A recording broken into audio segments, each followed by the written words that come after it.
Hello student, my name is Chetan Rajput और आप सभी का स्वागत है केम बायो केम क्लासेस में। आज हम BSc third year botany botany का सेकंड पेपर के आईएमपी क्वेश्चन डिस्कस करने जा रहे हैं। अगर आपने इन क्वेश्चन को कर लिया तो इससे बाहर कोई सा भी क्वेश्चन नहीं आएगा, आप पूरे पूरे करके आ जाओगे पूरा पूरा पेपर। तो देख लेते हैं कौन कौन से आईएमपी क्वेश्चन है, बहुत ही मोस्ट इम्पोर्टेंट है। आप पूरे क्वेश्चन पढ़ के जाए, एक भी क्वेश्चन बाहर नहीं जाएगा। पूरे के पूरे मार्क्स और पूरे के पूरे एज इट इज़ क्वेश्चन आपके पेपर में आएगा। तो देख लेते हैं बॉटनी का सेकंड पेपर है सेक्शन ए। सेक्शन ए में देख लेते हैं यूनिट फर्स्ट से क्या है। यूनिट फर्स्ट में पराक्सीसोम के दो कार्य लिखिए, आपको पराक्सीसोम के दो कार्य लिखने हैं। सेकंड है लाइसोसोम के कार्य लिखने हैं, लाइसोसोम के कार्य लिखने हैं। थर्ड है क्लोरोप्लास्ट के कार्य लिखने हैं आपको, क्लोरोप्लास्ट के कार्य लिखने हैं आपको। फोर्थ है प्लाज्मोडेस्मेटा क्या है, प्लाज्मोडेस्मेटा क्या है। ये यूनिट फर्स्ट का ए सेक्शन कंप्लीट हो गया। अब यूनिट सेकंड का फर्स्ट क्वेश्चन है कियाज्मा किसे कहते हैं, कियाज्मा क्या होता है। सेकंड है जेड डीएनए क्या है। थर्ड है टीलोमियर किसे कहते हैं। फोर्थ है ओकाजाकी खंड क्या है, ओकाजाकी खंड what is a Okazaki. Fifth है वर्ण क्लोसोम प्रोटीन क्या है, वर्ण क्लोसोम प्रोटीन क्या है। सिक्स्थ है क्रॉसिंग ओवर क्या है, क्रॉसिंग ओवर क्या है। यूनिट थर्ड में आपको करना है ट्रांसपोजन क्या है, म्यूटाजन किसे कहते हैं, सहलग्नता का गुणसूत्री सिद्धांत लिखना है आपको। और मेंडल के अनुवांशिकता के प्रयोग में मटर के पौधों का चयन ही क्यों किया गया था, उसके आपको पॉइंट्स लिखने हैं। तो यहाँ पर यूनिट थ्री आपकी कंप्लीट हो चुकी है। अब देख लेते हैं यूनिट फोर। यूनिट फोर में आपको करना है ओवेरान क्या है, ओवेरान क्या है।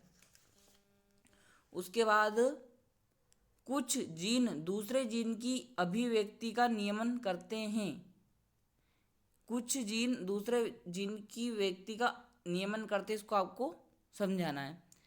थर्ड है आरएनए के प्रकार लिखने हैं। फोर्थ है ट्रांसक्रिप्शन क्या है। जेनेटिक कोडान क्या है। संभारंभन तथा समापन के कोडान के आपको नाम लिखने हैं।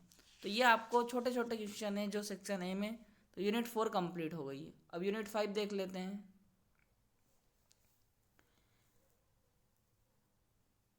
टोटीपोटेंसी क्या है, टोटीपोटेंसी क्या है।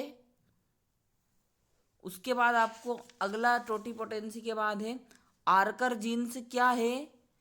फिर है सी डी एन ए किसे कहते हैं। फोर्थ है आर ई एंजाइम के कार्य लिखिए। फिफ्थ है टी आई व आर आई प्लाज्मिड के पूरे नाम लिखने हैं आपको। और सिक्स्थ वाला है पी बी आर 322 क्या है, उसके बारे में आपको लिखना। तो यहाँ पे आपका सेक्शन ए कंप्लीट हो चुका है। बोटनी का सेकंड पेपर कर रहे हैं अपन और वहाँ पर सेक्शन ए कंप्लीट हो चुका है। अब सेक्शन बी देख लेते हैं। कोशिका भित्ति की संरचना एवं उसके कार्य लिखने थे आपको, कोशिका भित्ति की सेल वॉल। रिक्तिका के कार्य लिखिए, पराक्सीसोम के कार्य लिखिए। ये यूनिट फर्स्ट आपकी यहाँ पे बी सेक्शन की आपको कंप्लीट हो गई। यहाँ बड़े क्वेश्चन आएंगे।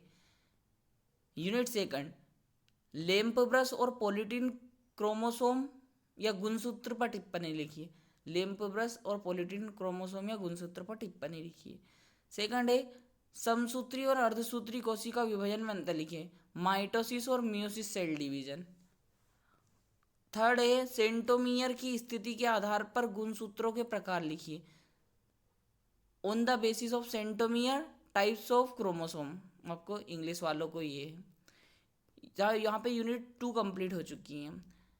यूनिट थर्ड मेंडल के प्रभाविता के नियम लिखिए। तो मेंडल के रूल लिखने हैं यहाँ पे। कोशिका पथ वंशागति क्या है, मिस बिलिस जल्पा में समझाइए। आपको कोशिका पथ वंशागति क्या है, मिस बिलिस जल्पा में इसको समझाना है। थर्ड है ट्रांसपोजोन पर टिप्पणी लिखिए। फोर्थ है गुणसूत्र की संरचना एवं कार्यों का वर्णन समसूत्री कोशिका विभाजन में कीजिए। यहाँ पर यूनिट थर्ड कंप्लीट हो जाती है। अब यूनिट फोर्थ, जीन की संरचना को समझाइए। आपको जीन की जो संरचना है उसको समझाना है। उसके बाद सेकंड है अनुवांशिक कूट की विशेषता लिखिए। थर्ड है टीआरएनए की संरचना के फ्लोवर लीक मॉडल को समझाइए। यहाँ पर यूनिट 4 आपकी कंप्लीट हो चुकी है। अब सेक्शन बी पढ़ रहे हैं, उसमें यूनिट 4 कंप्लीट हो गई है। अब यूनिट 5 ट्रांसपोजन पर टिप्पणी लिखिए। जीन गैपिंग क्या है। थर्ड है गुणसूत्र चलन या वॉकिंग पर टिप्पणी लिखिए। और वेक्टर या वाहक क्या है, वाहक की विशेषता लिखिए। और सी डीएनए क्या है समझाइए। तो ये यहाँ पर आपका कंप्लीट हो गया। तो ये सेक्शन भी आपका कंप्लीट हो गया। अब देख लेते हैं सेक्शन सी।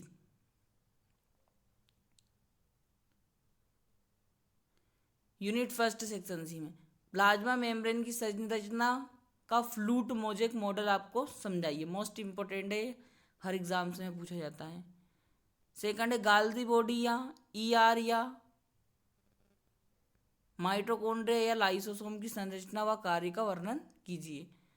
थर्ड है केंद्रक की संरचना व कार्य लिखिए।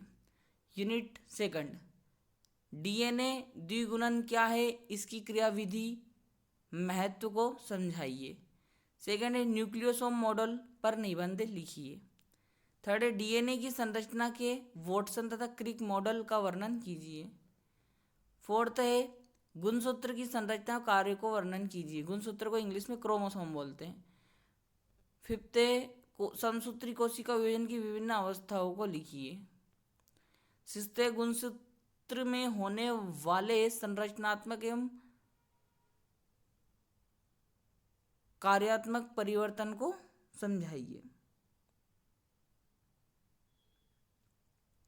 तो यहाँ पर आपका सेक्शन सी में यूनिट 2 आपकी कंप्लीट हो गई है। अब यूनिट 3 देख लेते हैं। डीएनए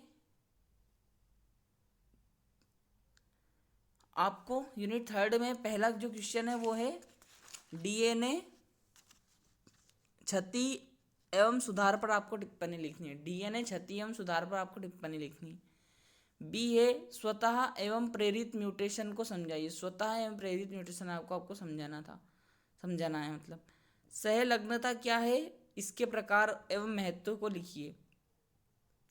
फोर्थ क्वेश्चन है मेंडल के स्वतंत्र अपव्यूहन के नियम को चेकर बोर्ड द्वारा समझाइए। यूनिट फोर्थ प्रोटीन संश्लेषण क्रिया को समझाइए। जीन नियमन के लैक्टोज ओपेरान मॉडल को समझाइए।